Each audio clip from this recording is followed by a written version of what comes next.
एक बहुत पुराना हमने सुना था कि चूल्हे के अंदर यदि एक छोटी सी भी चिंगारी रह जाती है, हवा लगते ही वो अग्नि हो जाती है।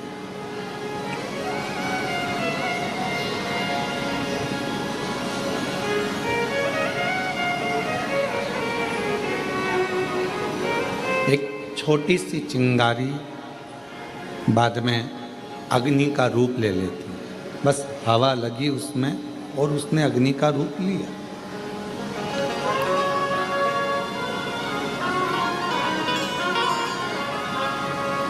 जैसे भट्टी में, चूल्हे में एक छोटी सी अग्नि रखी रहती है जिससे वो कभी भी प्रज्वलित कर ली जाए।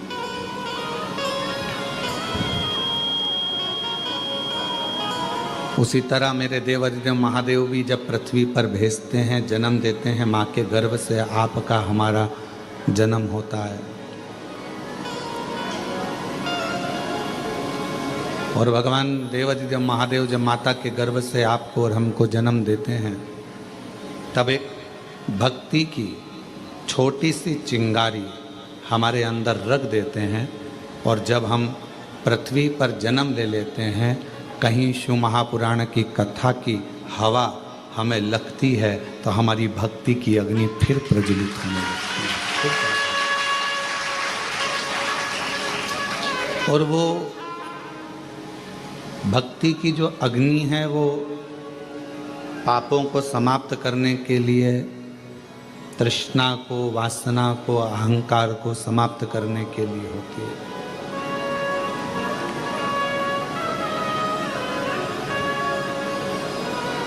यहाँ बैठकर आप कंकर शंकर का पूजन करें, 108 बैठकर 108 बार श्री शिवाय नमस्तुभ्यम का जाप करें।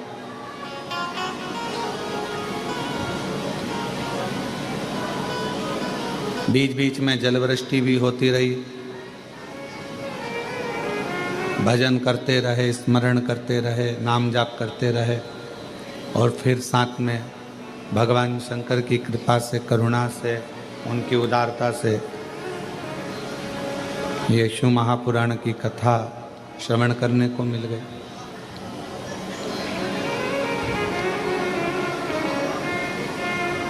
हमारे पूर्व का कोई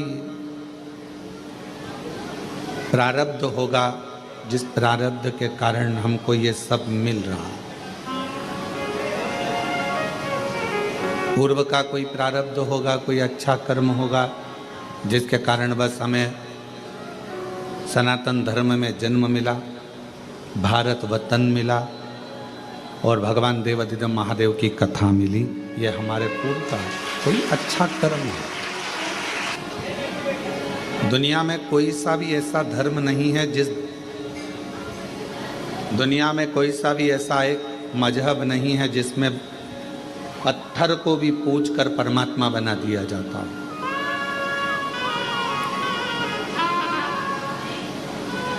भारत की भूमि पर केवल एक सनातन धर्म ऐसा है, हिंदू धर्म ऐसा है जो एक पत्थर को भी पूज कर परमात्मा बना देते हैं और परमात्मा की आराधना कर रहे हैं।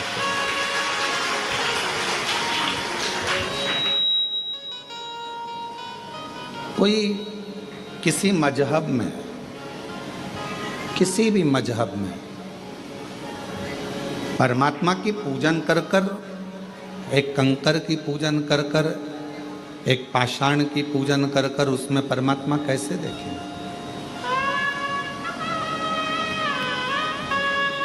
ये बल किसी में भी नहीं। लोग सनातन धर्म की हंसी उड़ाते हैं, हिंदू धर्म की हंसी उड़ाते हैं कि यह तो पत्थर की पूजन कर रहे हैं, नदियों को माता कहते हैं, पशुओं को भी देवता कहते हैं, वृक्ष को भी भगवान कहते हैं, पर्वत को भी भगवान कहते हैं। दुनिया के लोग सनातन धर्म की हंसी उड़ाते हैं। पर दुनिया के लोगों से हम कहें, हंसी ना उड़ाकर आप अपने खुद के मजहब को देखो और हमारे सनातन हिंदू धर्म को देखो। तुम्हारे मजहब में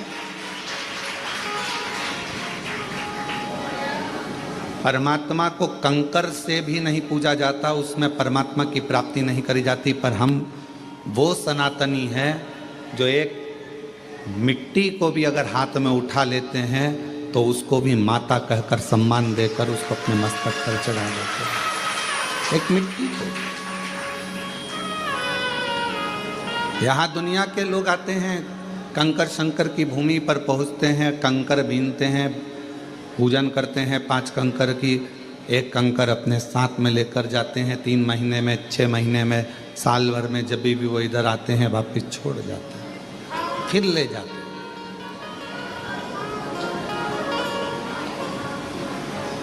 उसमें कोई आपका जो विश्वास है, आपका जो भरोसा है, आपकी जो दृढ़ता है, उस कंकर में शंकर को ढूंढने का प्रयास करते हैं।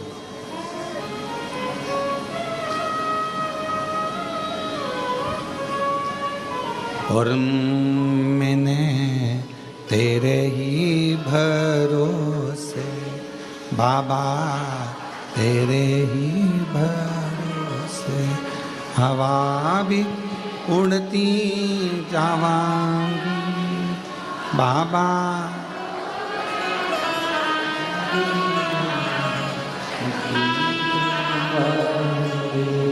भोले मैं हवा भी उड़ती जावांगी बाबा, डोर हत्तो छड़ी नाम कटी जा। भोले मैं तेरी शंभू मैं तेरी। एक भक्ति की चिंगारी हमारे भीतर है और वह भक्ति की चिंगारी ही हमें परमात्मा से मिलाती है। सब शिव महापुराण को नहीं सुनते, सब शंकर जी के मंदिर नहीं जाते, सब कुबेरेश्वर धाम नहीं आते। कौन शिव महापुराण की कथा सुन रहा है, कौन शंकर जी के मंदिर जा रहा है, कौन कुबेरेश्वर धाम जा रहा है, कौन उज्जैनी, कौन विश्वनाथ जा रहा है, कौन गंगा को नहा रहा है, कौन आराधना कर रहा है, साधना कर रहा है। भगवान ने सबको अपने, जिसके हृदय में भक्ति देकर परमात्मा ने भेजा और थोड़ी सी भी हवा उस भक्ति की चिंगारी पर पड़ी, परमात्मा ने उसको खींचकर कुबेरेश्वर धाम की धरा तक दिया। भगवान ने बुलाया और वो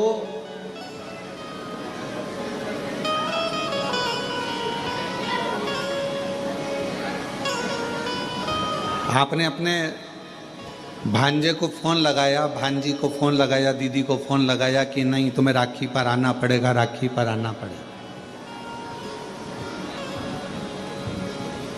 फोन लगाने से पहले तुमने, दीदी के आने के पहले तुमने तैयारी करी कि नहीं करी? जम के तो बोलो, करी ना?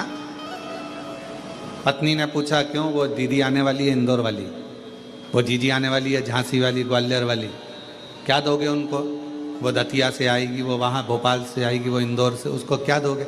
मैंने विचार कर लिया है, उसको 1000 रुपये का लिफाफा दे देंगे, भांजा भांजी को 500 रुपये दे देंगे और दामाद आएंगे तो उनको कपड़े दिला देंगे। मैं बाजार ले जाऊंगा, जीन्स टी शर्ट दिला लूँगा,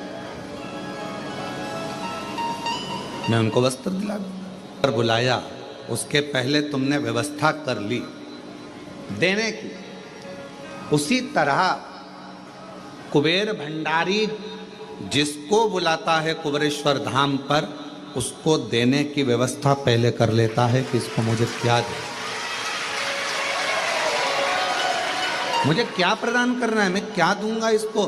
क्योंकि ये मेरे यहाँ आएगी और खाली अगर चली गई तो 10 जगह जाकर कहेगी हम तो कुबेरेश्वर धाम होकर आए थे, हम तो होकर आए, हमें बाबा ने दिया नहीं, हमको 3 महीने में वापिस जाना था, हमको दिया नहीं।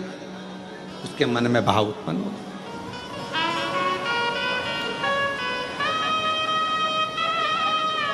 वो व्यवस्था करता है पहले। कितने लोग हैं जो भोपाल से इंदौर निकल जाते हैं पर कुबेरेश्वर धाम अंदर तक नहीं आते, और एक दिन ऐसा आता है कि वो कुबेरेश्वर धाम में अंदर तक आ जाते हैं, दर्शन करने के लिए। क्यों? बाबा बुलाता तब ना।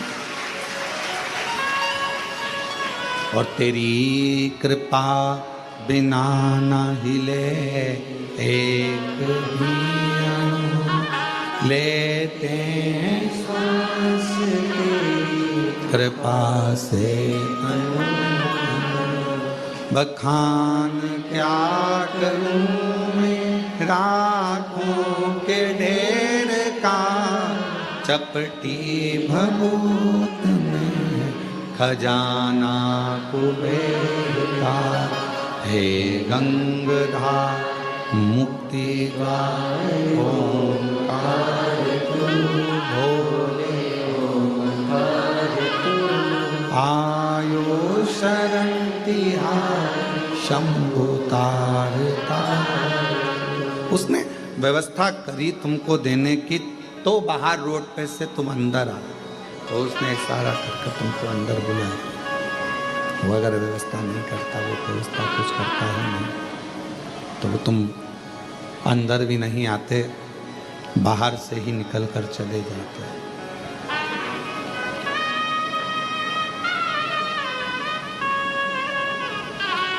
जो आया पहुँचे, बाबा का दर्शन किया, जल चढ़ाया, 108 बार श्री शिवाय नमस्तुभ्यम कहा, कंकर शंकर पूजन करी, मंत्र जाप किया, नाम जाप किया, स्मरण किया। तो शिव त्रिकालदर्शी कैलाशी अविनाशी भगवान शंकर ना करें, कृपा क्यों ना करें?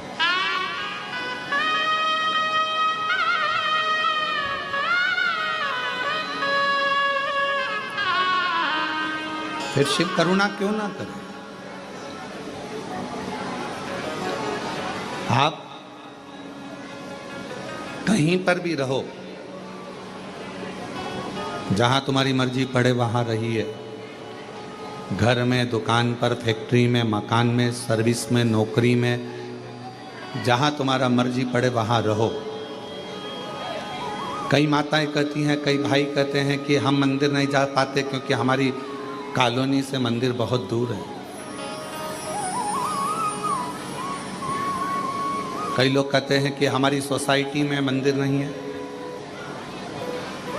कोई कहता है हम इतनी बड़ी सिटी में रहते हैं कि वहाँ मंदिर हमारे पास में लगता नहीं। कोई कहता है कि हमारे यहाँ मंदिर तो है पर मंदिर के अंदर जाने नहीं देते।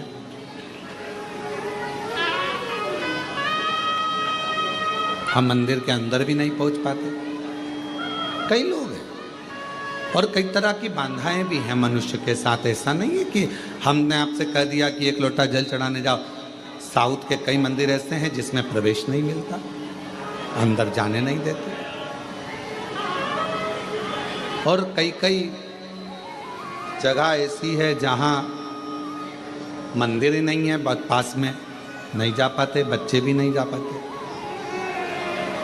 तो शिव महापुराण की कथा के वायव्य संहिता में एक बड़ी सुंदर बात कही। बड़ा सावधानी से सुनिएगा इस चरित्र।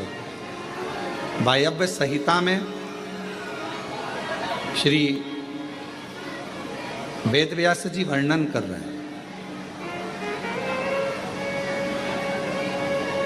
और वायव्य संहिता के अंतर्गत वेदव्यास जी कहते हैं कि अगर तुम मंदिर तक ना जा सको, तुम शिव पर एक लोटा जल चढ़ाने के लिए अपने नज़दीक के शिवालय में, देवालय में ना जा सकें, कोई मंदिर नज़दीक नहीं है, कोई शिवालय नज़दीक नहीं है, तो वायव्य संहिता में वेदव्यास जी कहते हैं कि अपने घर में यदि बेलपत्र का वृक्ष है, बेलपत्र का छोटा सा भी अगर पौधा है, तो उसमें थोड़ा भी जल आप प्रतिदिन चढ़ा रहे हो तो समझ लेना कि 12 ज्योतिर्लिंग में आप जल चढ़ा रहे हो। 12। ये वायव्य संहिता कर। मान लो मंदिर नजदीक में नहीं है, बीमारी बहुत ज्यादा है, तकलीफ बहुत ज्यादा है, और कहा हमने कथा में सुना है कि जल चढ़ाने जाना चाहिए, तो वहां बेलपत्र का अपने गमले में एक छोटा सा पौधा लगा, छोटा सा पौधा, और छोटा सा पौधा लगाकर उस पौधे की परवरिश करो, जल चढ़ाओ, जब वो पौधा बड़ा हो जाए तो किसी बगीचे में जाकर, कहीं शिवालय में, देवालय में, कहीं पर एकांत में उस पौधे को लगा दो।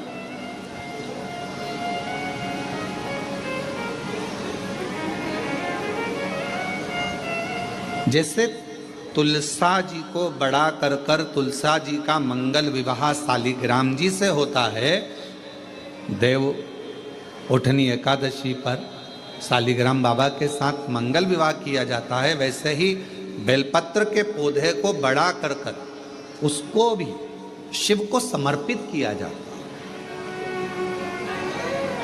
भगवान शंकर को समर्पित किया जाता है।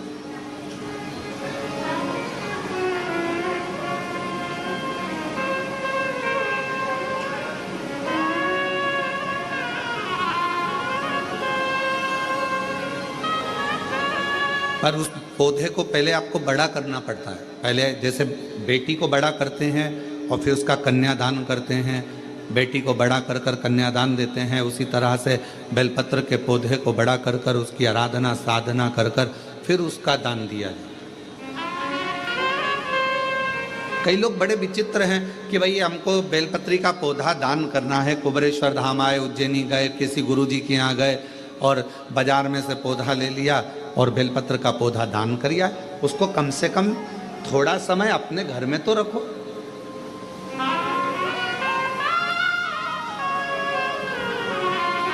गौदान का नियम मालूम है आपको? कितना लोग जानते हैं गौदान के नियम को? गौदान का नियम होता है, कई लोग बेटी के विवाह में गाय दान करते हैं, कई लोग कोई शांत हो जाता है तो 12वें में 13वें में गाय दान करते हैं ना, गौदान करते। परदादा के लिए दान कर रहे हो, वो चले गए, शांत हो गए, उनके 12वें में, उनके 13वें में, उनके 1 महीने के बाद अगर आप दान कर रहे हो, 12वें 13वें में दे रहे हो, या कन्यादान बेटी का कर रहे हो, उसमें गौदान कर रहे हो, या तुम्हारा मन हुआ का गौदान करना है हमारे पूर्वजों, तो पहले उस गाय बछड़े को अपने घर में रखकर उसकी सेवा करना पड़ेगी 1 रात्रि 2 रात्रि, उसके बाद गौदान करो। पहले उसकी सेवा तो करो।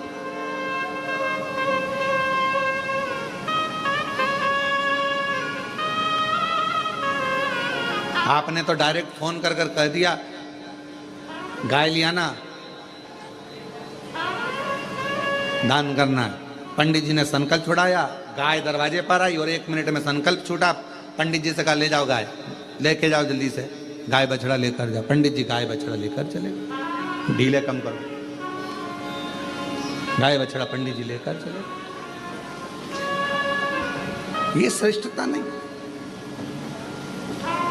तुलसा जी का पौधा घर में रखकर उसको पोषित कर कर बड़ा कर कर फिर शालिग्राम भगवान से विवाह कर कर फिर दिया जाए। बेलपत्र का पौधा पहले बड़ा कर कर अपने घर में थोड़ा सा, नहीं ज़्यादा रख सकते तो 8 दिन 7 दिन 5 दिन 15 दिन 20 दिन 1 महीना 2 महीना 4 महीना 6 महीना जितना आपका रख सकते हो रखकर फिर किसी जगह पर लगाया।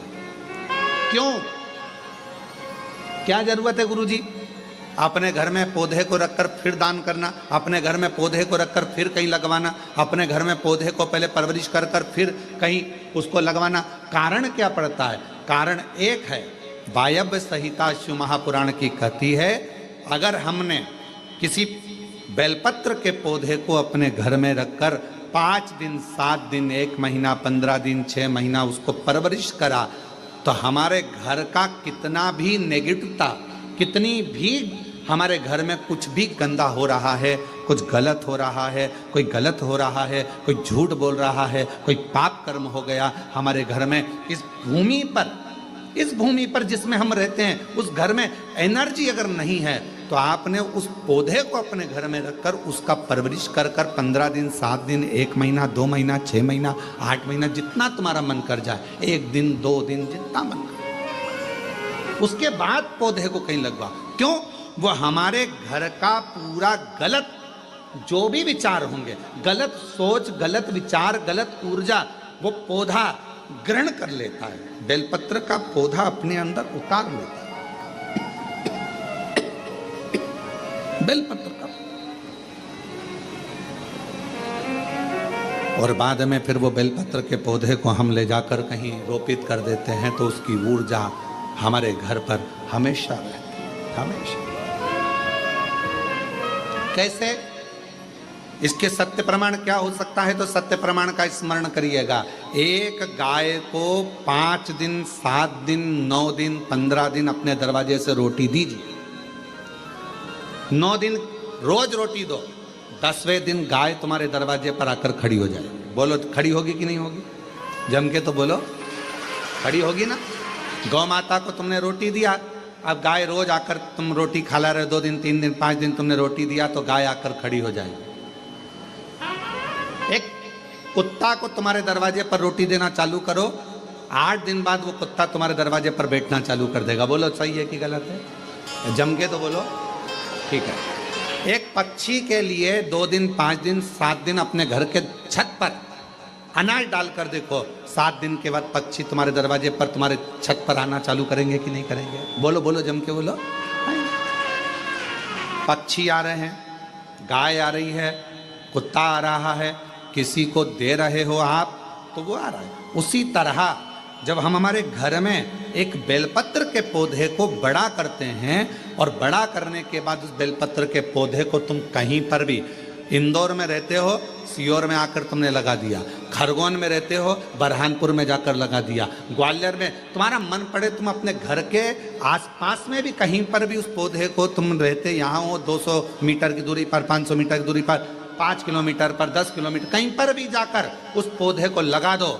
वो पौधा तुम्हारे घर में कितनी भी नेगेटिवता रहेगी, वो पौधा अपने आप तुम्हारे घर की गंदगी को खींचता रहेगा, नेगेटिवता को खींचता रहेगा, कहीं पर भी रहे, किसी भी जगह।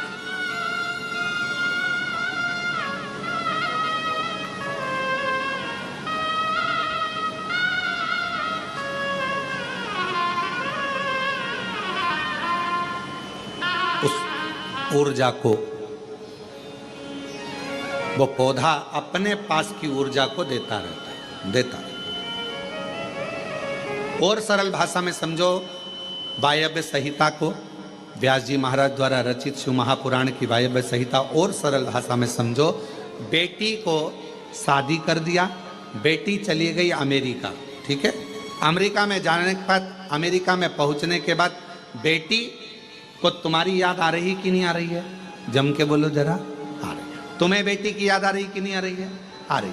याद आ गई तो वो कभी ना कभी तो तुमसे फ़ोन पर बात करेगी, मम्मी कैसी हो, मैं पहुंच गई हूँ, अच्छे से हूँ, अभी कितनी बज रही है तुम्हारे इंडिया में, हमारे यहाँ तो ये टाइम हो रहा है। बेटी से बात करो उसकी, अर्थात वो अपनी ऊर्जा से तुम्हारी ऊर्जा की ओर अग्रणी। अपने घर में रखे हुए बेलपत्र के पौधे को अपन ने जो पाला है, जो अपने पौधे को पोषित किया है, बड़ा किया है, 6 महीना, 2 महीना, 15 दिन, 1 दिन, 8 दिन, जितना भी तुम रखे हो, उसके बाद तुम कहीं पर भी जाकर लगाओगे, तुम्हारे घर का जो गंदगी होगी, जो दुख होगा, जो तकलीफ होगी, वो पौधा उसको खींचते चले जाएगा और अपनी ऊर्जा देता चलेगा, अपनी ऊर्जा। एक बेलपत्र में कितना बल है, कितना, एक बेलपत्र की ऊर्जा में कितना बल है। एक पत्र है, अच्छा है, देखिए,